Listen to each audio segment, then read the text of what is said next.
ऐसा कि राजा अज ने जब उन कट्टों को उतारा तो गाड़ी वाले ने एक सिक्का दे दिया राजा अज को। राजा अज ने वो सिक्का लिया और लेकर अपने महल में पहुंच गए। अब सोचने लगे कि इस सिक्कों को तो मुझे गुरुदेव के पास पहुंचाना है, इसे मुझे गुरुदेव के पास पहुंचाना है। तो वो सिक्का लेकर वो गुरुदेव के पास पहुंच गए। जैसे ही गुरुदेव के पास वो सिक्का लेकर पहुंचे और कहा कि लो प्रभु ये सिक्का है, आपने कहा था जिस दिन मेहनत से कमा कर सिक्का ले आओगे आपको पुत्र मिल जाएगा। तो गुरुजी लीजिए ये सिक्का ले लीजिए और मुझे एक संतान दे दीजिए। गुरुजी ने कहा इस सिक्के को भी अपने पास रखो, समय आने पर मैं तुम्हारे पास आऊंगा और तुमसे ये सिक्का मांगूंगा और तभी तुम्हें पुत्र की प्राप्ति होगी। राजा अज ने वो सिक्का अपने पास घर पर रखा और जब घर पर रखा तो अपनी रानी से बोले, महारानी ये इस सिक्के को तुम अपने पास रख लो, संभाल के रखना, जब मैं मांगू तब मुझे दे देना। रानी ने वो सिक्का अपने हाथ में ले लिया और किसी काम में लग गई। रानी काम में ऐसी लगी कि वो भूल गई कि उनके हाथ में कोई सिक्का भी है। उन्होंने भूल से उस सिक्के को महल के पीछे फेंक दिया, सिक्के को फेंक दिया और जैसे महल के पीछे फेंका इतने में ही राजा वहां पर आ गए। थोड़ी देर बाद ही आ गए। राजा ने कहा, महारानी क्या कर रही हो? देखो बाहर कुलगुरु वशिष्ठ जी आए हैं और अभी वो यहीं आ रहे हैं। इतने में वशिष्ठ जी भी आ गए राजा के पास। अब वशिष्ठ जी ने राजा से कहा, महाराज वो सिक्का जो मैंने आपको दिया था लाइए वो सिक्का दीजिए। राजा ने रानी से कहा, रानी वो सिक्का दीजिए। रानी कहने लगी, महाराज मैंने तो भूलवश वो सिक्का फेंक दिया। अब महाराज बोले, अरे रानी ये क्या कर दिया तुमने, कितनी मेहनत से मैंने कमाया था, उसी के द्वारा तो हमें संतान मिलेगी और तुमने सिक्का फेंक दिया। रानी बहुत दुखी हो गई। कुलगुरु वशिष्ठ जी ने पूछा कि कहाँ फेंका है सिक्का? रानी ने कहा महल के पीछे है। कुलगुरु वशिष्ठ जी राजा को लेकर और कुछ सैनिकों को लेकर महल के पीछे गए। देखा कि वहां थोड़ी दूरी कीचड़ में वो सिक्का बड़ा चमक रहा था, बहुत चमक रहा था। जैसे ही राजा ने सिक्का उठाने का प्रयास किया तो सिक्का उस मिट्टी के भीतर चला गया, निकला नहीं, उठाया नहीं गया, मिट्टी के अंदर चला गया। राजा ने सैनिकों से कहा कि यहाँ से खोदना शुरू करो और सिक्का को बाहर निकालो। सैनिक ने उस मिट्टी को हटाया, खोदना शुरू किया और जैसे खोदना शुरू किया तो देखा कि वो सिक्का एक रथ में रखा हुआ था। सिक्का रथ में रखा हुआ था और जैसे मिट्टी को हटा दिया और उस रथ को बाहर निकाला तो वो सिक्का और नीचे चला गया। एक रथ के निकलने के बाद सिक्का और नीचे गया, फिर मिट्टी को हटाया गया, दूसरा रथ निकला, सिक्का और नीचे चला गया। ऐसे ही होते होते 9 रथ निकल आए लेकिन सिक्का और नीचे चला गया। फिर मिट्टी और खोदी गई तो 10वां रथ निकला और उस 10वें रथ में एक सिक्के की जगह एक छोटा सा बालक वहां पर सो रहा था। एक छोटा सा बालक सो रहा था। अब कुलगुरु वशिष्ठ जी ने रथ निकलवाया और उस बालक को भी उठा लिया और राजा अज से कहा, महाराज अज ये है तुम्हारा 10 रथ, क्योंकि 10 रथ निकलने के बाद, क्योंकि 9 रथ निकलने के बाद 10वें रथ में ये आया, इसलिए तुम्हारी इस संतान का नाम दशरथ रखा जाता है। ये दशरथ कहलाएगा। बोले दशरथ जी महाराज की। ऐसे हुए महाराज दशरथ। सुखदेव जी महाराज ने कहा कि वो राजा दशरथ जो भगवान श्री राम जी के पिताजी कहलाए। राजा दशरथ की 3 रानियां थी, कौशल्या, केकई और सुमित्रा। तीनों से महाराज बड़ा प्रेम करते हैं। समय बहुत बढ़ गया लेकिन दशरथ महाराज की भी कोई संतान नहीं हुई। अंत में दशरथ जी महाराज भी अपने गुरुदेव से कहने लगे, गुरुदेव मेरे संतान नहीं, कुछ कीजिए ना। गुरुजी ने कह दिया पुत्र कामेष्टि यज्ञ कराओ, पुत्र मिलेगा। यज्ञ कराया गया। यज्ञ में से अग्निदेव प्रकट हुए, प्रसाद लेकर आए। उस प्रसाद को तीनों रानियों में बांट दिया गया। तीनों ही रानियों के द्वारा संतान उत्पन्न हुई। वो जो प्रसाद था ना, उस प्रसाद के आधे भाग को कौशल्या को दिया गया और जो आधा भाग रहा प्रसाद का उसके भी 2 भाग किए गए। उन दोनों भागों में से एक भाग कैकेयी को दिया गया और जो चौथाई हिस्सा शेष रहा था उस चौथाई हिस्से के भी 2 भाग किए। उन दोनों भागों को कौशल्या और कैकेयी के हाथ पे रखवाकर सुमित्रा को दे दिया। इस तरह तीनों रानियों में प्रसाद बांट दिया गया। समय आगे बढ़ा, तीनों रानियां गर्भवती हुई और जब गर्भवती हुई तो समय बहुत सुंदर था। बाबा तुलसीदास मानस में दर्शन कराते और कहते हैं बहुत प्यारा समय था वो।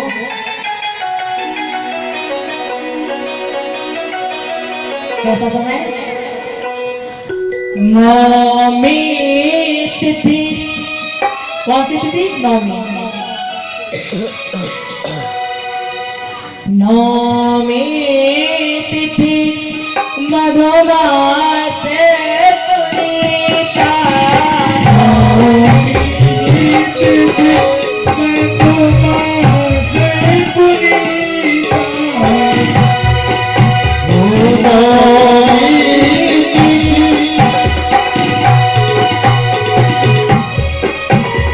नवमी तिथि मधुमास पुनीता।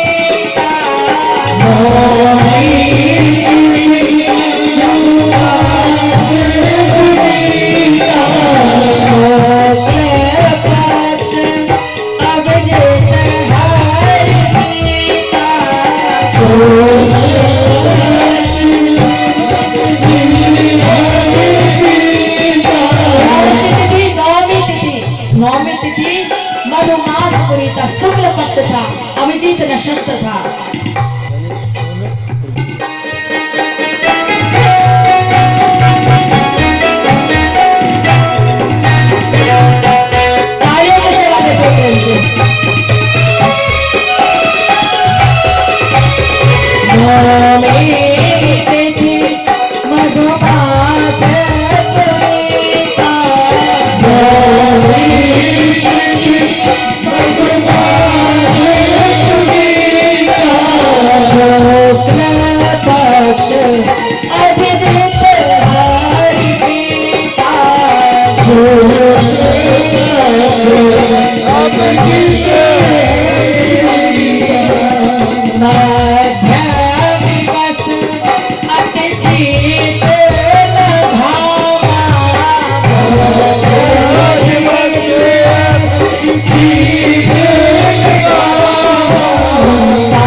तो तीनों ने सुंदर बालक को जन्म दिया और जो माता कौशल्या ने पुत्र उत्पन्न किया वो कोई साधारण नहीं, वो परमात्मा श्री हरि के अवतारी है, वो राम है। माता कौशल्या ने एक पुत्र को, कैकेयी ने भी एक पुत्र को, लेकिन सुमित्रा ने 2 बालकों को जन्म दिया। कुल मिलाकर 4 पुत्र हुए राजा दशरथ के। वशिष्ठ जी ने नामकरण संस्कार किया और कहा ये जो कौशल्या के पुत्र है ना, इनका नाम राम रखा जाता है। कहने लगे जो आनंद सिंह से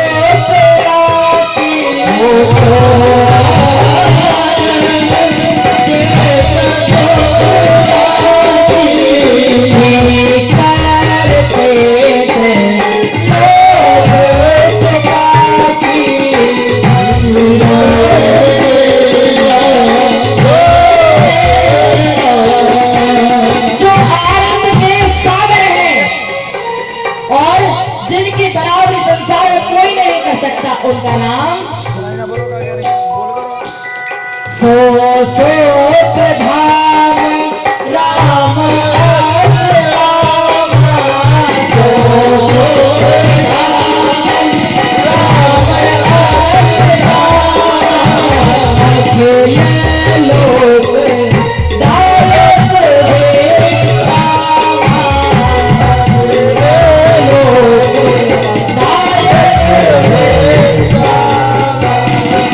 खेल लोक गायक देगा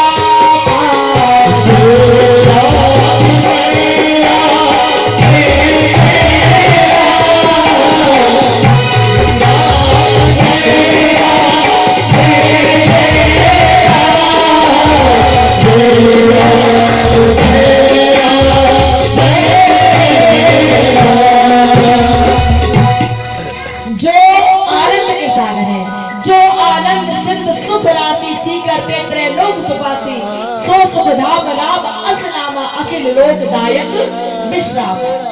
कौशल्या के पुत्र है, उनका नाम राम रखा जाता है। और जो विश्व भरण पोषण कर जोई ताकर नाम भरत अस होई।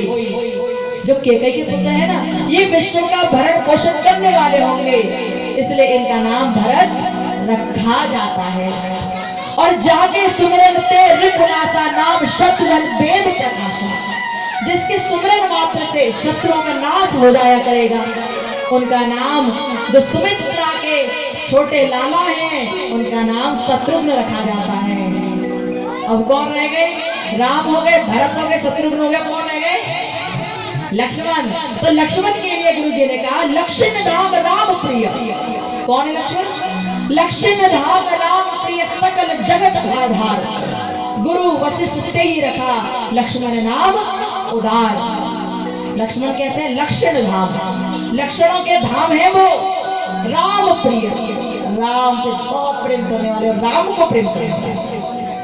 राम जिन्हें प्रेम करते हैं, जो राम को प्रेम करते हैं, वो है लक्ष्मण। तभी तो लक्ष्मण ने राम को कभी छोड़ा नहीं, जीवन पर्यंत साथ रहे। भाई हो तो ऐसा हर वक्त, हर घड़ी, हर समय आज्ञा का पालन करने वाला।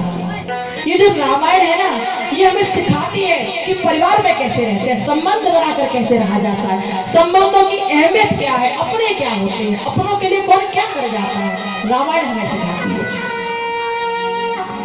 राम के चरित्र को पढ़ लो, यदि जिसने राम के चरित्र को पढ़ लिया, समझो वो इस समाज में, इस दुनिया में, इस परिवार में रहना सीख गया। यदि आदर्श बनना है, यदि स्वयं के जीवन को आदर्श में ढालना है, यदि अपनी जिंदगी अच्छी चलानी है और परिवार को सही से रखना है, तो राम बन जाओ। लेकिन राम तभी तो बनोगे जब राम के चरित्र को पढ़ोगे। आजकल के समय में तो ऐसा होता है कि घर में किताबों के ढेर लगे होंगे, बहुत सारी कविताओं की किताबें भी होंगी, पढ़ाई लिखाई की किताबें भी होंगी, लेकिन बच्चों के कमरों में रामायण कभी नहीं मिलती। गेम खेलने की सारी सुविधा होगी, सब होगा, लेकिन घर में रामायण नहीं मिलती। 130 करोड़ की आबादी में यदि आप इन लोगों के घर पे जाओ तो जाकर देखो कि ज्यादा से ज्यादा 5% ऐसे लोग होंगे जिनके यहाँ रामायण होगी और जो पढ़ते होंगे। बहुत से लोगों के यहाँ तो रामायण धूल फाट रही है, धूल उसमें भरी हुई है। यदि परिवार को अच्छा बनाना है ना माताओं, याद रखना है, बच्चों को रामायण पढ़वाना शुरू कर दो। यदि रामायण आपने पढ़वाना शुरू कर दिया तो समझ लेना कि आपके घर भी कोई राम जरूर बन जाएगा, जरूर राम बनकर तैयार हो जाएगा कोई ना कोई आपके यहाँ। लेकिन दुर्भाग्य की बात तो ये है कि रामायण कोई पढ़ाना ही नहीं चाहता, कोई नहीं रामायण पढ़ाना चाहता। इसलिए तो घर में राम नहीं रावण पैदा होते हैं, घर में श्रवण पैदा नहीं होते, धंधकारी पैदा होते हैं। यही तो वजह है। अब जैसा आप सिखा रहे हो वैसा ही तो बालक सीखेंगे। पिक्चर देखने जाते हैं, पिक्चर भी ऐसी देखकर आते हैं कि बच्चों की मानसिकता को गंदा कर देती है वो पिक्चर। मूवी देखने जा रहे हैं, उल्टी सीधी मूवी देख आए, बस बच्चे वही भरकर लाते हैं। ये बचपन जो होता है ना, ये ऐसा होता है, इसे खाली सीढ़ी में जो डालोगे ये तुरंत कैच कर लेगी, तुरंत, टाइम नहीं लगेगा। फिर ये दिमाग हमेशा के लिए हो जाएगा। बचपन में हम बच्चों को जो सिखाते हैं बच्चे वही सीख जाते हैं। इसलिए बचपन से ही बच्चों को अच्छी शिक्षा, कथा भागवत में संग लेकर आओ ताकि वो कुछ सुने, कुछ समझे कि भागवत का मतलब क्या है, राम कथा का मतलब क्या है। सुनाओ उन्हें। घर में अपनी अनेक किताबों के अलावा एक एक रामायण सबके घर में होनी चाहिए। राम के चरित्र को पढ़ना सीखो, जरूरी है। पढ़ने लिखने से आप कलेक्टर बन सकते हो, इंजीनियर बन सकते हो, डॉक्टर बन सकते हो, लेकिन रामायण पढ़ने से आप श्रवण बन सकते हो, आप राम बन सकते हो। जॉब के साथ साथ संस्कारी होना भी बहुत जरूरी है। संस्कारों की प्रधानता यदि आपके बच्चे के भीतर नहीं तो सब कुछ अचीव कर लेगा, सब कुछ प्राप्त कर लेगा। यदि संस्कार विहीन हो गया तो फिर कहीं कुछ नहीं हो सकता। संस्कारों की प्रधानता होनी चाहिए। बड़ों से कैसे बात करनी है, कैसे घर में रहना है, क्या करना है, सब आना चाहिए। राम लक्ष्मण भरत शत्रुघ्न 4 भाई हैं। इतना प्रेम चारों में कि एक भाई दूसरे भाई की आज्ञा का अनुसरण ही करता है, उसकी अवहेलना नहीं कर सकता। विश्वामित्र जी ने कह दिया, असुर समूह सतावे मोय मैं जाचन आयो नृप तोहि। अरे राजा दशरथ, जब जब मैं यज्ञ करता हूँ असुरों का समूह आकर मेरे यज्ञ का विध्वंस कर देता है, और इसलिए मैं आज तेरे यहाँ आया हूँ, या ये समझ ले कि मैं तेरी जांच करने आया हूँ कि तू कितना सत्य और कितना झूठ बोलता है। तूने एक बार मुझसे कहा था कि कभी आपको मुझसे काम पड़े तो बताना। राजा दशरथ, आज मुझे बहुत बड़ा काम पड़ा है। मैं चाहता हूँ कि आप अपने राम लक्ष्मण को मुझे दे दो ताकि मेरा यज्ञ सफल हो जाए। महाराज ने कहा, धर धरने दो या स्वयं चलो। आपको तो पृथ्वी दे दो, आपको तो मैं स्वयं चलूं, लेकिन राम लक्ष्मण को मत मारो। बालक है ये राक्षसों को कैसे मारेंगे, नहीं मार पाएंगे ना, मत ले जाओ। लेकिन विश्वामित्र जी ने कह दिया, अरे तू जानता ही नहीं राजा, महाराष्ट्र में भी मालूम ही नहीं कि जिन्हें आप साधारण बालक कह रहे हो ना, वो बालक नहीं है, वो दुनिया के पिता है, वो दुनिया के पिता है, वो भगवान है। इसलिए समझिए इन्हें, ये तो नर लीला रचाने के लिए आए हैं, बस भेज दीजिए। राजा दशरथ ने राम और लक्ष्मण को विश्वामित्र जी के साथ भेज दिया, और जब राम लक्ष्मण विश्वामित्र जी के साथ चलते जा रहे थे आश्रम की ओर, तो बीच में एक जंगल मिला।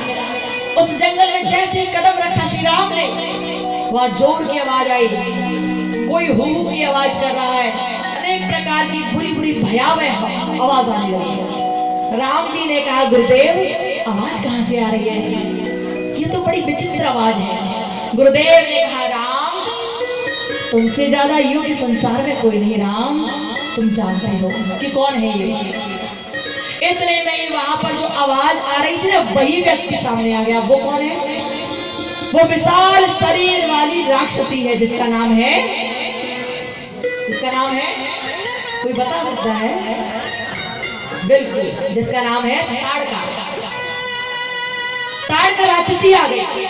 वो ताड़क वन था। ताड़क वन में ताड़का नाम की राक्षसी रहती थी।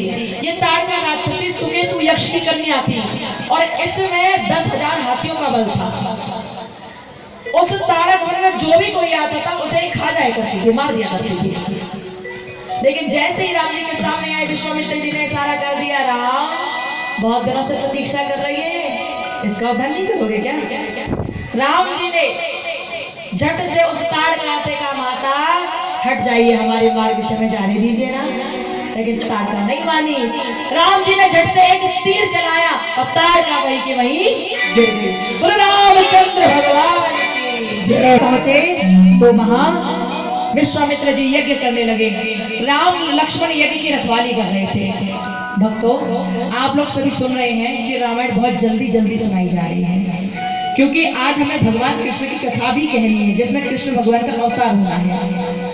यदि राम कथा की चर्चा पूरी तरह से कभी सुननी है तो कभी ऐसा प्रयास कीजिएगा कि अपने इसी क्षेत्र में राम कथा का आयोजन कराइएगा, और जब राम कथा का आयोजन यहाँ होगा तो हम राम कथा की चर्चा विस्तार से कहेंगे। राम कथा 9 दिन की कथा होती है। 9 दिन में राम जी का चरित्र की कथा सुनाई जाती है। कभी हुआ चांस तब यहाँ राम कथा करेंगे। फिलहाल तो भागवत चल रही है, इसलिए यहाँ तो बस रेलगाड़ी की तरह जल्दी जल्दी भागने दीजिए। और अभी देखना भी तो रेलगाड़ी चल रही है, थोड़ी देर बाद अभी एरोप्लेन से भी जाएंगे, परेशान मत होइएगा। सुखदेव जी महाराज कहते हैं, राजर्षि परीक्षित, भगवान श्री राम जी ने देखा कि गुरुदेव यज्ञ कर रहे हैं, लेकिन उनके यज्ञ को जैसे ही वो यज्ञ को विध्वंस करने को हुए, राम और लक्ष्मण धनुष बाण लेकर तैयार हो गए और राम जी ने सबसे पहले मारीच पर एक बाण छोड़ दिया। और वो बाण कैसा था? बिना फल का बाण, वैसे ही छोड़ दिया, ना कुछ मंत्र बोला ना कुछ भी नहीं बोला, बिना फल का बाण। और जैसे ही बाण छोड़ दिया, वो बाण जाकर लगा मारीच के, और उस बाण के लगते ही वो जो रावण का मामा था ना मारीच, वो 100 योजन दूर भी जाकर गिरा। 100 योजन बोले तो 400 कोस दूर। बताओ, बिना फल का बाण लगने से 400 कोस दूर जाकर गिरा मारीच। अब वो भाग गया, वो चला गया, तो जितने उसके रिश्तेदार थे वो भी सब भाग गए। ऐसा ही होता है ना, क्लास में बहुत सारे बच्चे पढ़ाई लिखाई कर रहे हो, लेकिन उस समय जो सबसे ज्यादा ऊधमी बालक हो, ऊधमी बहुत उधम मचा रहा हो, और उसे देख के सब उधम मचा रहे हो, तभी टीचर क्या करता है, उसी बच्चे के पास जाता है और 2 थप्पड़ मार देता कान पर। उधर कर रहा है, चुप बैठ। और जैसे ऊधमी बालक के गाल पर 2 थप्पड़ पड़ते हैं, तो उसे देखकर सब बालक अपने आप शांत बैठ जाते हैं कि जब इतना ऊधमी पिट गया तो हमारी औकात क्या है, हम भी पिट जाएंगे। हमारी औकात क्या है?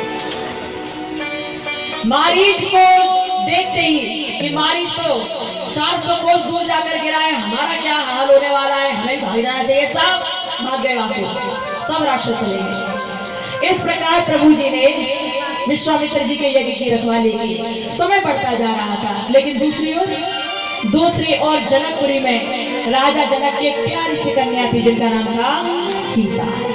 सीता जो हल्का सीता लगने से पृथ्वी से पैदा हुई, वो है सीता। हल्का सीता लगने से पृथ्वी से पैदा हुई थी सीता। सीता जी रावण की भी पुत्री कहलाती हैं, सीता जी जनक की भी पुत्री कहलाती हैं। हाँ, कुछ लोग सोचते थे रावण की पुत्री कैसे कहलाती है, समझ नहीं आता, कहानी अनुसराई नहीं कह रहे ना। प्यारे, रामायण में बहुत गूढ़ रहस्य है, बहुत गूढ़ रहस्य। एक बार की बात थी जब लंका का राजा रावण हुआ। रावण कौन था? लंका का राजा रावण। आज हम उन चीजों पर चर्चा करेंगे, कुछ उन बातों को पकड़ेंगे जिनके बारे में आपको जानकारी नहीं है, कुछ उन बातों को।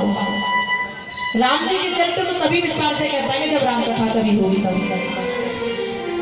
वो सीता जी रावण की भी पुत्री थी, इसकी चर्चा भी बाद में ही किसी दिन करेंगे, आज नहीं।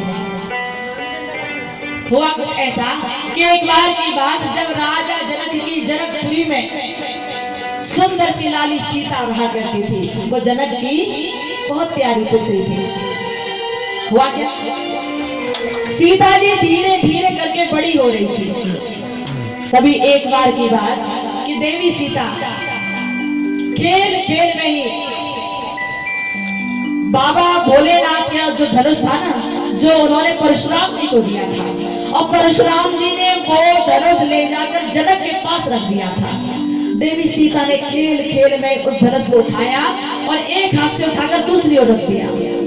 6 वर्ष की कन्या ने उस धनुष को उठाकर दूसरी ओर रख दिया। जैसे ही ये देखा, राजा जनक आश्चर्य में हो गए कि इतने विशाल धनुष को उठाने के लिए बहुत लोग लग जाते हैं, और छोटी सी कन्या सीता ने धनुष उठा लिया। बड़ा आश्चर्य। जब ये सब देख लिया राजा जनक ने, तो राजा जनक ने घोषणा करवा दी चारों ओर कि जो भी कोई बाबा भोलेनाथ के इस विशाल धनुष को उठा देगा, उसी के साथ हम अपनी कन्या सीता का विवाह कर देंगे। घोषणा कर दी, चारों ओर ये बात फैली। ये बात पहुंची विश्वामित्र जी के पास।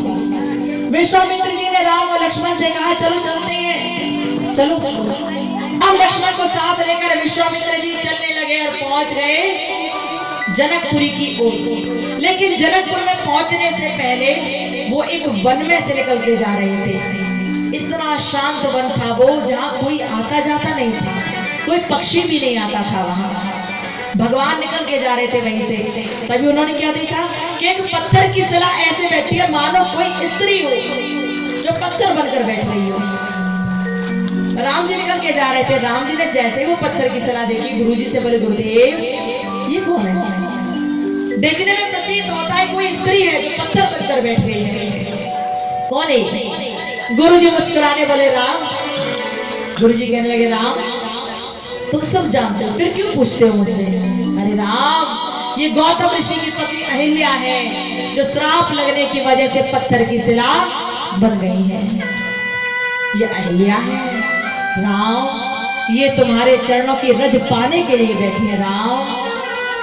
जरा अपनी चरण रज इनसे स्पर्श कर दीजिए, जिससे ये ठीक हो जाए राम, कर दीजिए। राम ने ये बात सुनी और प्रभु श्री राम जी ने अपना चरण उठाया और चरण उठाकर जैसे ही पत्थर की शिला पर रखना चाहा तो भगवान के चरण पर थोड़ी सी मिट्टी लगी थी ना, वो मिट्टी उस पत्थर की शिला पर गिर गई और उसी चरण रज के गिरते ही वो पत्थर की शिला एक सुंदर सी नारी बन गई, सुंदर सी स्त्री बन गई और स्त्री बनकर भगवान के सामने बार बार नतमस्तक होने लगी। रामचंद्र भगवान की जय हो।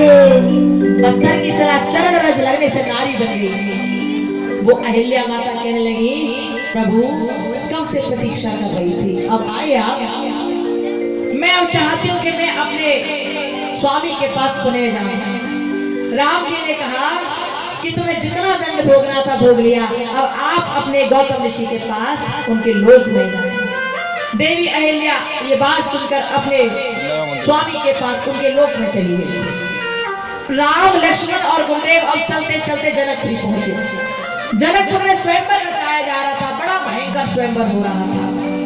अनेक प्रकार के देश विदेश के राजा आए हुए थे, राजकुमार राजा सूरवीर सैनिक सरदार जिनके भीतर बल था, सब इकट्ठे थे उस समाज में, सब इकट्ठे थे। जब सब इकट्ठे थे और स्वयंवर में तभी राजा जनक ने ये शर्त रख दी और खड़े होकर कह दिया कि सैनिकों सूरवीर सरदारों, आप में से जो भी कोई इस धनुष को तोड़ देगा उसी के संग सीता ब्याह दी जाएगी, उसी के साथ सीता का ब्याह हो जाएगा। कहते हैं कि वहां बहुत सारे जो राजा थे ना, बड़े बड़े अहंकार में भरे हुए थे, सब एक एक करके धनुष उठाने आए, लेकिन कोई हिला कर नहीं पाया। कोई धनुष को हिला कर नहीं पाया। और जब कोई हिला नहीं पाया तो पहले तो आए मूंछों पर ताव दे देकर, लेकिन जब धनुष हिला तक नहीं तो जाकर बैठ गए अपनी जगह, सिर झुका लिया। मानस में तो बाबा तुलसीदास ने यह भी दर्शन कराया है कि भूप सहस दस एक ही बारा, लगे उठावत तले न टारा। एक साथ 10,000 राजा धनुष को उठाने लगे तो भी धनुष हिला तक नहीं। श्री रामचरितमानस में ऐसा लिखा बाबा तुलसीदास ने। जब धनुष हिला तक नहीं तो राजा जनक बहुत परेशान हो गए, बहुत दुखी हो गए।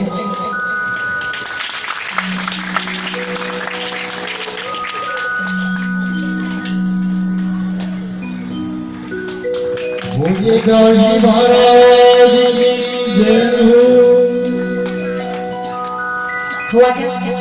हुआ कुछ ऐसा, सुखदेव जी प्रभु कथा को सुनाते और कहते हैं कि जब 10,000 राजा धनुष को न उठा पाए, हिला तक नहीं पाए, राजा जन दुखी हो गए और दुखी होकर अपने सिंहासन पर बैठे बैठे आंखों में आंसू लेकर गमगीन अवस्था में हो गए। सब राजागण सोच रहे थे कि क्या हुआ, समझ नहीं आ रहा, राजा इतने दुखी हैं, क्या करें।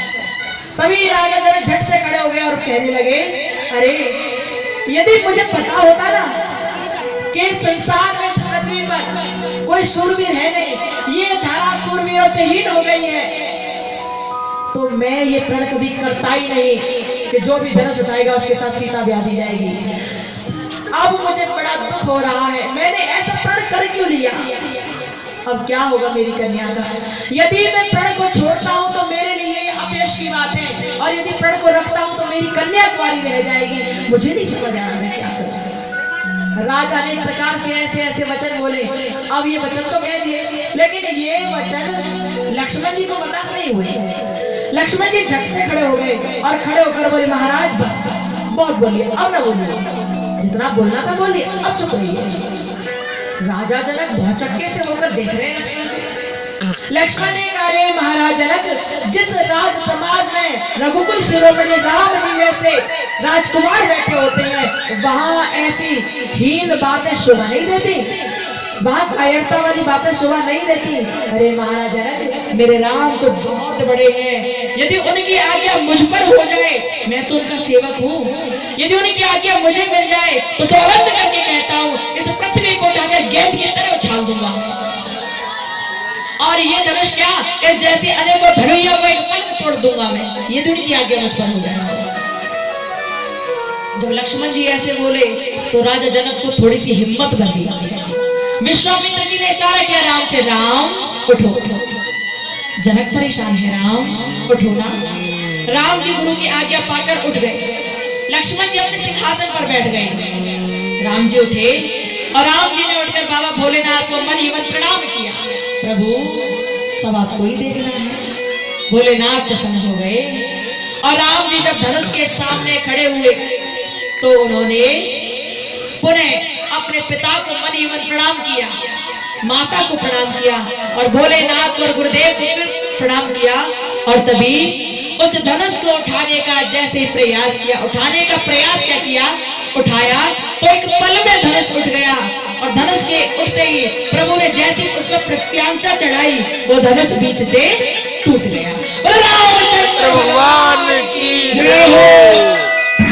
पहले तो सखियां ये सोच रही थी पता नहीं कौन राम जी, कौन लक्ष्मण जी, सीता जी का वर कौन होगा नहीं पता। लेकिन अब क्या हो रहा है, अब सब खुश हैं, सब खुश हैं। अब वहां पर सखियां तो एक ही बात सोच रही थी, माला फूलन की,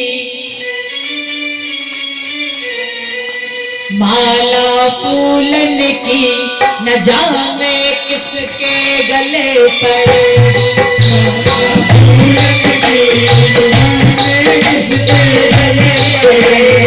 माला फूलन की न जाने किसके गले पर,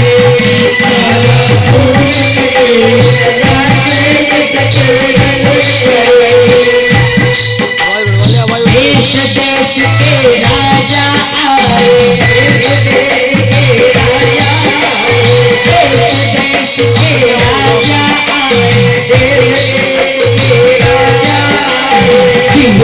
रूपन की न जाने किसके गले पर,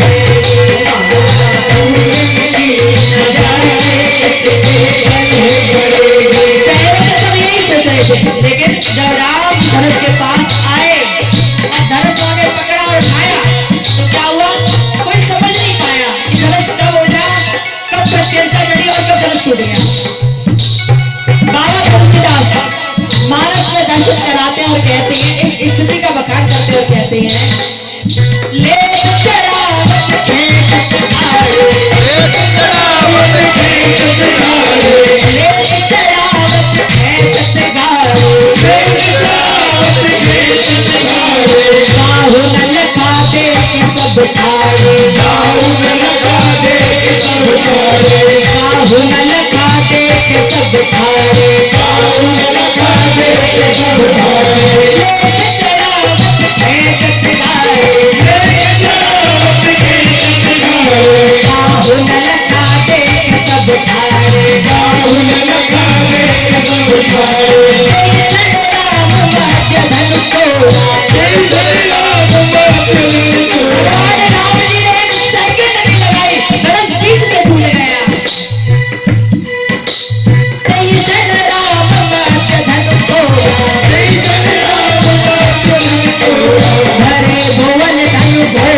चलो चलो चलो चलो आगे चलो ना, राम जी को मार डालेंगे, चलो ना चलो ना।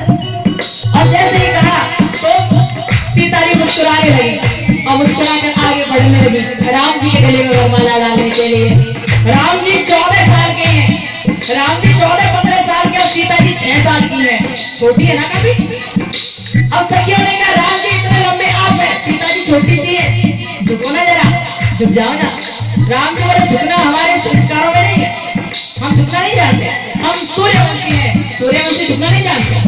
माला डालनी है ऐसे डालो, हम नहीं झुकेंगे। लेकिन सखिया बोली थोड़ा झुक जाइए ना, तो आप प्यार से बोले ओ राम कहने लगी जरा झुक जाना रघुवी लली मेरी बारी जरा झुक जाना रघुवी लली मेरी बारी जरा झुक जाना रघुवी लली मेरी बारी जरा झुक जाना रघुवी लली मेरी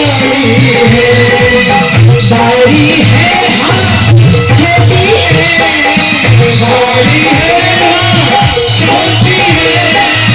छोटी है हाँ जी बारी है छोटी है हाँ बारी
सूर्यवंशी होकर झुक गए, असंभव। और जब ये कहा तो सीता जी सोचने लगी ये तो ऐसे ही रहे, फिर माला कैसे पड़ेगी उनके गले में, फिर क्या करेंगे हम, समझ नहीं आ रहा। अब सखियों ने सीता जी से कहा थोड़ी जुगाड़ लगाओ अपने देवर से, क्योंकि भाभी के हमेशा ध्यान में और सेवा में देवर रहता है। बात मानेगा देवर, लक्ष्मण जी से कुछ कहो। सीता जी ने इशारा किया लक्ष्मण जी की ओर, लाला लक्ष्मण थोड़ी मदद नहीं करोगे भाभी की, कुछ करो ना, कुछ ऐसा करो ना जिससे मैं इनके गले में माला डाल दूं। लक्ष्मण जी ने इशारे में कह दिया भाभी चिंता मत करो, मैं भैया के चरणों में झुक जाऊंगा, आप माला डाल देना, मैं झुक जाऊंगा। और जब ये कहा तो सीता जी प्रसन्न हो गई। इतने में ही जब सीता जी बार बार राम जी से कह रही थी थोड़ा झुक जाइए, लेकिन राम जी नहीं झुके, तो लक्ष्मण जी ने एक पल की देरी नहीं की, झट से राम जी के चरणों में दंडवत प्रणाम करने लगे। दंडवत प्रणाम करने लगे, पेट के बल लेट गए। और जैसे ही लेटे राम जी लक्ष्मण जी को उठाने लगे। लक्ष्मण ये क्या अचानक से प्रणाम क्यों? जैसे लक्ष्मण जी को उठाने लगे राम जी नीचे झुककर सीता जी ने माला डाल दी। रामचंद्र की माला डाल दी माता सीता ने भगवान श्री राम के। पहले राम थे, अब सियावर राम हो गए, अब सीता राम हो गए। विवाह हुआ वहां पर, माला जब डल गई तो आधा विवाह हो गया। लेकिन विवाह तभी तो होगा जब महाराज दशरथ भी वहां होंगे और भी लोग होंगे। यहाँ तो माला ही डली, लेकिन जब धनुष टूटा था ना तो धनुष के टूटने के बाद परशुराम जी के कानों में पहुंच गए। परशुराम जी आ गए वहां पर। परशुराम और लक्ष्मण का बहुत समय तक संवाद हुआ। परशुराम ने कहा जिसने भी धनुष तोड़ा है मैं उसे छोड़ने वाला नहीं हूं।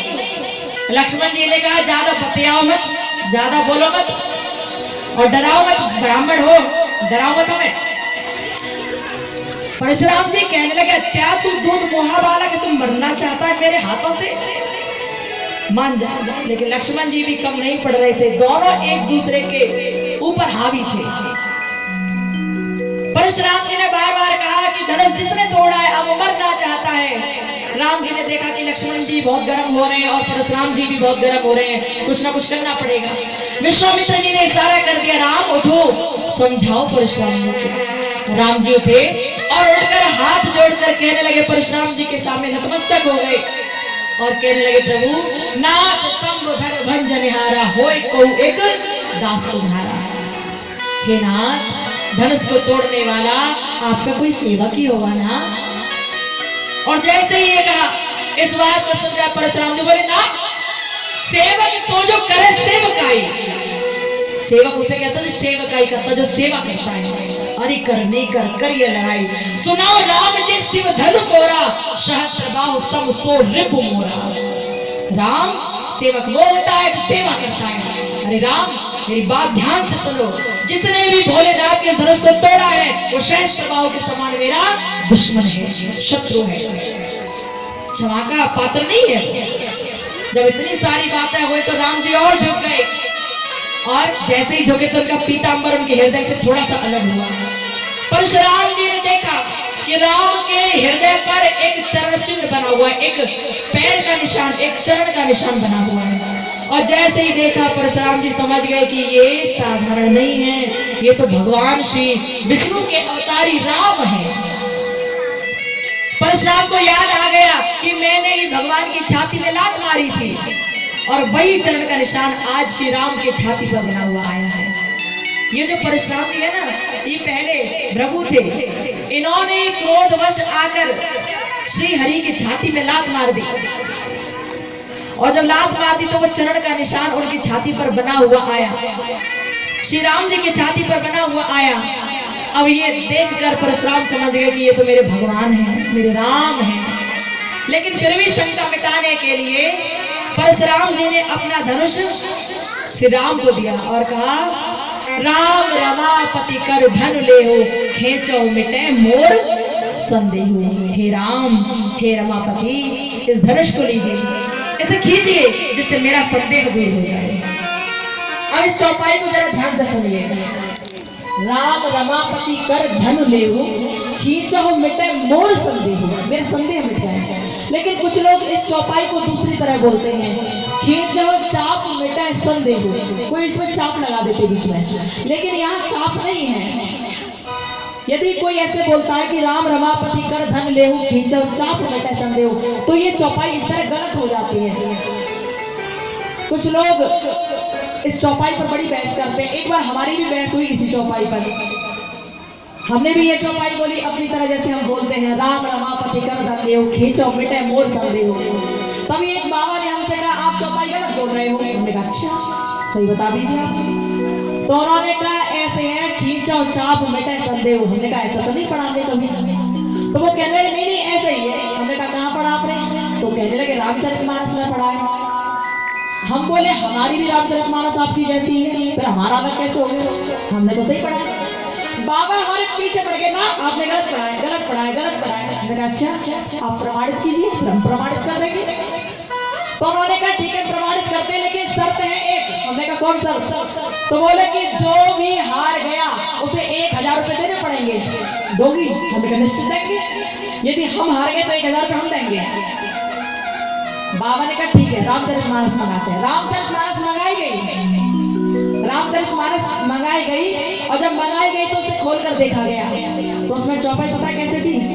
राम रमापति कर धन लेहु, खींचो मिटे मोर संदेह। यानी कि जो हमने कहा था वो सही था, और बाबा कह रहे थे खींचो चाप मिटे संदेह। बाबा ने सिर पकड़ा और बोले अरे भगवान, मैं इतने दिनों से खींचो चाप बोलता आ रहा था। हमने कहा 1000 रुपए दो, टाइम मत लगाओ, कथा कर दो। ऐसा होता है कभी कभी, हम लोग कुछ पढ़ लेते हैं लेकिन बहस बहुत कर जाते हैं। सोचना चाहिए कि सामने वाला बंदा कुछ बोल रहा है, कुछ सोच कर बोल रहा है। खैर छोड़ दे इस बात को। सुखदेव जी महाराज कहते हैं कि इस प्रकार परशुराम जी राम जी को समझ गए, और जब राम जी को समझ गए तभी परशुराम जी तो चले गए वहां से तपस्या करने के लिए। इधर जनकपुरी में राजा दशरथ आए, पूरी बारात आई, और सुंदर तरह से फिर वहां विवाह हुआ। और विवाह करने के बाद राम लक्ष्मण भरत शत्रुघ्न अपने घर की ओर प्रस्थान कर गए। सुखदेव प्रभु कहते हैं कि राम का विवाह सीता के साथ, लक्ष्मण का विवाह उर्मिला के साथ, भरत का विवाह मांडवी के साथ, और शत्रुघ्न का विवाह श्रुतकीर्ति के साथ हुआ। चारों कुमार विवाहित हो गए, अपने घर पहुंचे। समय अच्छी तरह कट रहा था। तभी एक बार की बात कि राजा दशरथ ने सोचा कि मैं राम को अब राजा बना देता हूँ, युवराज बना देता हूँ। अगले ही दिन राम का राज तिलक होना था। पूरी अयोध्यापुरी खुशी खुशी से छा रही थी, सब लोग प्रसन्न थे। रानी कैकेयी भी बहुत खुश थी, जो राम को बहुत प्यार करती थी, बहुत प्रेम करती थी। लेकिन हुआ कुछ ऐसा कि उन सब लोगों में एक और थी जिसका नाम था मंथरा। क्या था? मंथरा। जनकपुर में सब अच्छे थे, अयोध्यापुरी में सब अच्छे थे, लेकिन लंका में सब बुरे थे। पर हर एक जगह की अपनी अपनी एक महिमा है। अयोध्यापुरी में सब अच्छे थे सिवाय एक को छोड़ के। वो कौन थी? मंथरा। चुगलखोर मंथरा, यहां से वहां फिराने वाली मंथरा। और लंकापुरी में सब बुरे थे सिवाय एक को छोड़ के। कौन थे? विभीषण। ऐसे होते हैं बहुत से, कभी कभी इत्तेफाक से आ जाते हैं, कहीं ना कहीं से हो जाता है। मंथरा ने कान भरती कैकेयी, अरे कैकेयी राम प्रातःकाल होते राजा बन जाएंगे, युवराज बन जाएंगे। और वो युवराज बन गए तो अपनी माँ के साथ राम बड़े प्यार से रहेंगे, और तुझे और तेरे पुत्र को लात मार के घर से बाहर कर देंगे। कैकेयी बोली ऐसा मेरा राम नहीं है, राम बहुत श्रेष्ठ है, मैं राम को भरत की तरह प्रेम करती हूँ, उससे ज्यादा। लेकिन मंथरा ने इतना भरा कैकेयी को, इतनी चुगली करी कैकेयी के सामने कि कैकेयी को मानना पड़ा कि राम राजा न बने। कैकेयी को भवन में जाकर पहुंच गई, सुंदर वस्त्र त्याग दिए, बुरा वेश धारण करके को भवन में पहुंच गई। पहले जब महाराज अनेक प्रकार के राजा लोग महल बनवाया करते थे ना, तो एक स्पेशल कमरा बनवाया करते थे, स्पेशल कमरा। कोई गुस्सा हो वहां जाकर पहुंच जाओ, वो हुआ करता था कोप भवन। यदि कैसे भी किसी भी तरह से किसी को क्रोध आ रहा, गुस्सा आ रहा, तो उस कमरे में जाओ, आराम से अपना खूब क्रोध निकालो, फोड़ा फाड़ी करो, खूब पीटो पिटो, कुछ भी करो, जाओ। लेकिन आजकल क्या है? आजकल तो हर कमरा कोप भवन बन गया है, हर कमरा। जब मन करता है चाहे जहाँ गुस्सा हो लेता है, चाहे किचन हो, चाहे बेडरूम हो, चाहे डाइनिंग रूम हो, चाहे कुछ भी हो, सब कमरे कोप भवन बने हुए हैं। पहले एक स्पेशल हुआ करता था, पता पड़ जाता है लोगों को कि ये नाराज है हमसे। कैकेयी को भवन में पहुंच गए, रात बीती, दिन निकला। इधर तो दिन निकल रहा है, लेकिन उधर क्या हो रहा है? उधर राजा दशरथ जी अभी दिन निकलने का इंतजार कर रहे हैं, दिन नहीं निकला। उन्होंने सोचा सबको पता है कि राम राजा बनेंगे, मैंने सबसे कह भी दिया है, पर कैकेयी अभी मेरे सामने नहीं आई। कैकेयी बहुत खुश होगी राम के राजा बनने पर, बहुत खुश होगी। दशरथ फौज से कैकेयी के पास, कैकेयी चारों ओर ढूंढा कैकेयी को, लेकिन नहीं मिली। पता पड़ा कि कोप भवन में बैठी है कैकेयी। दशरथ जी पहुंच गए कैकेयी के पास और बोले, महारानी ये क्या किया है, कैसे पड़ी हो यहाँ? कैकेयी ने कह दिया, महाराज देखो मुझसे बात मत करो। महाराज ने कहा क्यों, क्या हुआ? कैकेयी कहने लगी, महाराज मैं आपसे कुछ बात चाहती हूँ, कुछ कहना चाहती हूँ, और कुछ वरदान मांगना चाहती हूँ। राजा दशरथ ने कहा मांगो ना, आज मैं बहुत खुश हूँ, जो मांगोगी सब पाओगी। आज मैं बहुत खुश हूँ, प्रातःकाल होते मेरा राम राजा बन जाएगा। कैकेयी तेरा राम जिसे तू बहुत प्यार करते वो राजा बन जाएगा। कैकेयी बोली, महाराज बना देना राजा, लेकिन पहले मेरी एक बात सुन लो। राजा ने कहा हाँ सुनाओ ना, जो मांगोगी सो पाओगी, जो मांगोगी पाओगी, बताओ। कैकेयी बोली, आपके पास 2 वरदान धरोहर के रूप में रखे मेरे, उन वरदानों को दे दो। महाराज ने कहा ले लेना, इतनी क्यों परेशान हो रही हो, ले लेना, पहले राम का रास्ता तो देख लो। कैकेयी बोली ना, पहले मुझे मेरे वरदान चाहिए, मुझे दो। राजा दशरथ ने कहा ठीक है मांग लो, क्या मांगना है? तो कैकेयी कहने लगी, महाराज मेरी बात सुनो। कहने लगी, प्रणधारी प्राणनाथ स्वामी, मेरी बात सुनो महाराज। बोले, प्रणधारी प्राणनाथ स्वामी, अब आन वचन की कीजिएगा।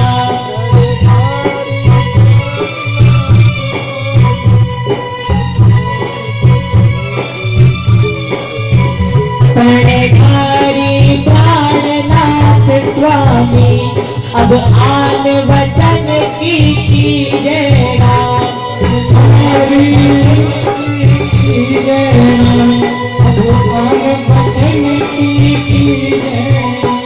प्रणधारी प्राणनाथ स्वामी,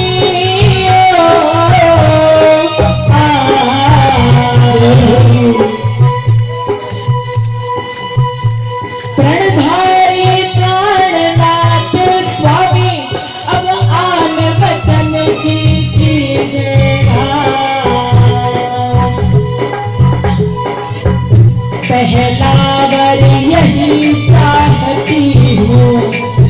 पहला बार क्या मांगा? पहलावर यही चाहती हूँ, ये राज भरत को दीजिएगा,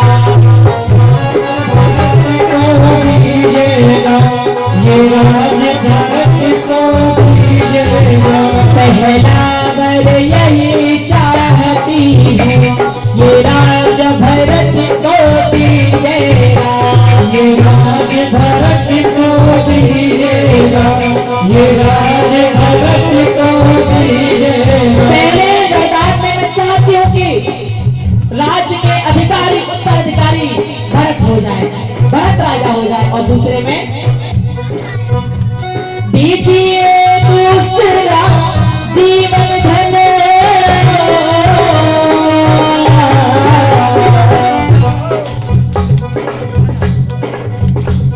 दीजिए दूसरा जीवन धन, ये वर प्रसाद दासी पाए। दूसरा वरदान क्या? दीजिए दूसरा जीवन धन, ये वर प्रसाद दासी पाए। कल ही 14 वर्ष के लिए प्रभु, कल ही 14 वर्ष के लिए वनवास राम को हो जाए। कल ही 14 वर्ष के लिए वनवास राम को हो जाए। कल ही 14 वर्ष के लिए वनवास राम को हो जाए।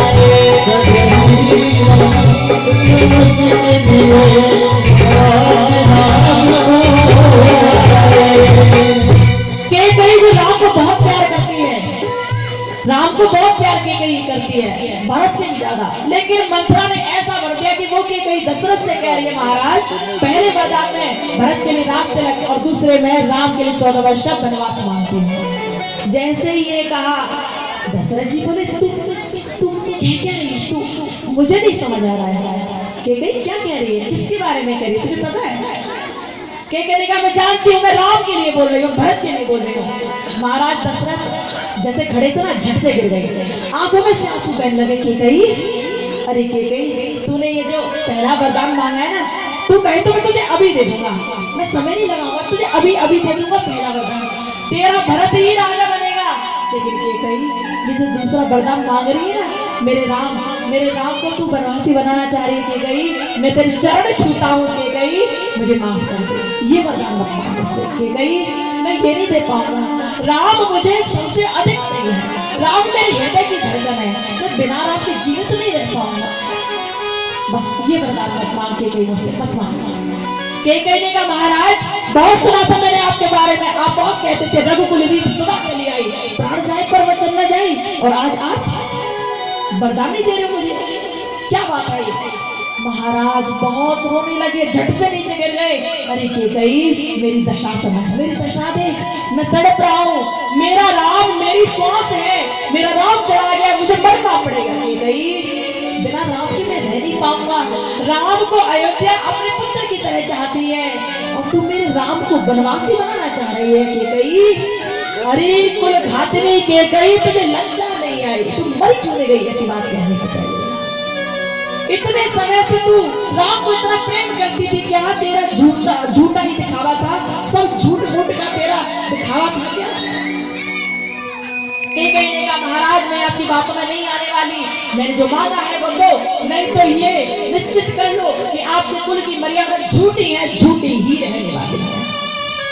महाराज ने कहा कि तूने बहुत बुरी तरह मुझ पर आघात किया है, मेरा हृदय विदीर्ण हो रहा है, मैं तड़प रहा हूँ। कि मुख से शब्द नहीं निकल पा रहे मेरे। वो महाराज दशरथ जो अच्छे राजाओं को परास्त कर दिया करते थे, आज अपनी स्त्री के सामने झुककर बैठे हैं, उसके चरणों में अपना सिर रख दिया। राजा दशरथ ने 100 बार कह रहे हैं कि मेरे राम के बारे में ऐसा मत बोलो, लेकिन जिससे बहुत प्रेम करो उसी प्रेम को मत छुड़वा दे, बहुत कष्ट होता है, वो भी बिना कारण, वो भी बिना वजह, बहुत दुख होता है। दुनिया के आरोप बहुत लग जाते हैं, अरे इसने ऐसा किया, उसने वैसा किया, लेकिन वास्तविकता में कुछ नहीं होता। राम जी जैसा बालक कभी नहीं हो सकता था, लेकिन कैकेयी की वजह से उन्हें वनवास में जाना पड़ा। कैकेयी पीछे पड़ गई, महाराज बताओ मैंने जो कहा वो पूरा करना है नहीं करना। महाराजा बोल नहीं पा रहे, उनके मुख से एक शब्द नहीं निकल पा रहा, बस राम राम राम यही कह रहे। रात बीतने लगी, पड़े रहे वहीं को भवन में, वह भी रोते रहे, देह की सुध नहीं रही। कैकेयी बैठी हुए खुश हो रही है कि अब तो मेरा भरत राजा बन जाएगा। दिन निकलने को हुआ, दिन निकला, कुलगुरु वशिष्ठ जी ने राम जी से कहा, राम महाराज दशरथ नजर नहीं आ रहे, देखकर आओ। राम जी पूरे महल में फिर गए, लेकिन महाराज दशरथ नहीं दिखाई दिए। राम जी को भवन में पहुंचे, दिखाई दिया कि महाराज पड़े हैं नीचे, माता कैकेयी भी है वहां पर जो बैठी हुई है। राम जी ने कहा, माता क्या हुआ पिताजी को, इनकी अवस्था ऐसे हृदय विदारक क्यों है, इतने दुखी क्यों है पिताजी, माँ बताओ ना। कैकेयी कहने लगी, राम मैंने तो इनसे कुछ नहीं कहा, बस 2 वरदान मांगे थे, पहले में भरत के लिए रास्ते रखा, दूसरे में तुम्हारे लिए 14 वर्ष का वनवास, इतना कहा था बस। इतना ही सुनकर ये परेशान हो गए। और जैसे ये कहा, राम जी बोले, माँ आपने पिताजी से ये बात क्यों कह दी, आप मुझे वनवास ही बनाना चाहते थे, मुझसे चुपचाप कह देती माँ, मैं अकेला चला जाता, कम से कम मेरे पिता महाराज को दुख तो नहीं होता, माँ मैं अकेला चला जाता। इसे कहते हैं बालक, इसे कहते हैं राम। आज के समय में यदि कोई माँ अपने पुत्र से कह दे, कोई सौतेली माँ अगर कह दे कि तुम ये कर लो, तुम्हें हम इतनी जगह नहीं देंगे, तो पुत्र मरने के लिए तैयार हो जाता, मारने के लिए तैयार हो जाता है। यदि पिता कह दे कि बेटा तुझे 1 गज जगह कम दी जा रही है, तो वो बेटा अपने दूसरे भाई पर, अपने माता पिता पर हावी हो जाता है। लेकिन ये देखो राम, ये है मर्यादा, इसे कहते हैं परिवार। सौतेली माँ ने कहा कि तुम्हारे लिए वनवास मांगा, अब राम जी कह रहे हैं माँ मुझसे चुपचाप कह दे, मैं बिना कहीं निकल जाता, बिना कहीं, मेरे पिता की हालत नहीं होती माता। कैकेयी ने कहा, अब कह दिया तो अब जाओ ना, जाओ। राम जी ने कहा, माता मैं जा रहा हूँ, लेकिन मेरे पिताजी का ध्यान रखना माँ। राम जी इतनी बात कहकर आगे बढ़ने लगे, कौशल्या माँ के पास पहुंचे और बोले, माँ मुझे आज्ञा दीजिए, मैं जाना चाहता हूँ। कौशल्या माँ ने कहा, हाँ राम मुझे पता है तुम्हारा आज रास तिलक होने वाला है, मैं जानती हूँ, इतनी जल्दी क्यों मचा रहे हो राम, मैं जानती हूँ रास तिलक होगा। राम जी हंसने लगे, बोले, माँ मुझे रास तिलक तो होगा, लेकिन राजा बनने का नहीं, राज्य का नहीं, वनवास का रास्ते रखा हुआ मेरा। माता कैकेयी ने मुझे 14 वर्ष का वनवास दे दिया है माँ, मुझे जाना पड़ेगा। ये बात जब श्री कौशल्या माँ, तो कौशल्या माँ की आंखों में से आंसू टपक गए। कौशल्या माँ बोली, बेटा राम क्या बात कर रहे हो, कैकेयी तुम पर जान छिड़कती है, प्रेम करती है तुमसे, बहुत प्यार करती है वो कैकेयी तुमसे किस प्रकार कह देगी कि बन जाओ। नहीं नहीं राम गलत सुनकर आए हो तुम। राम बोले, माँ मैं सही सुनकर आया हूँ माँ, मैं बहुत दिनों से कहीं गया भी तो नहीं हूँ ना। कैकेयी माँ ने मुझ पर बड़ी कृपा की और मुझे 14 वर्ष के लिए वन का राज्य दे दिया माँ, अब आज्ञा दो मुझे जाने दो। कौशल्या माँ ने सुना, बहुत रोई और बोली, राम जब तेरी माँ ने ही तुझे आज्ञा दे दी, तेरे पिता ने ही तुझे आज्ञा दे दी, तो मैं कौन होती हूँ रोकने वाली। राम जा, निभा कर आ अपने कुल की मर्यादा, जा राम निभा कर आ। राम जी चलने को तैयार हो गए। वो अयोध्यापुरी जो एक दिन पहले खुशियों में डूबी हुई थी, अब वो शोक में डूब गई। हर कोई कैकेयी को गाली देने लगा, हर कोई कैकेयी को गाली दे रहा था। राम जी वनवासी का वेश धारण करके तैयार हो रहे थे, लेकिन वनवासियों जैसे वस्त्र नहीं मिल रहे। कैकेयी वस्त्र लेकर आई, अपने हाथों से राम को देती, लो ये पहन लो। वनवासी वेश में जाना सन्यासी बनकर जाना। राम ने वस्त्र पहने। सीता जी को पता चल गया कि मेरे प्रभु जा रहे हैं। सीता जी दौड़ती हुई आई कि मैं भी संग जाऊंगी। राम जी ने बहुत मना किया, सीता वन में बहुत राक्षस रहते हैं, जानवर रहते हैं, तुम तो कभी महल से बाहर भी नहीं निकली हो सीता। फिर महाराज जनक को पता चल गया कि हमारी पुत्री भी वनवासी हो गई है, तो महाराज जनक हमें बहुत दोष देंगे सीता, हम तुम्हें नहीं ले जा सकते।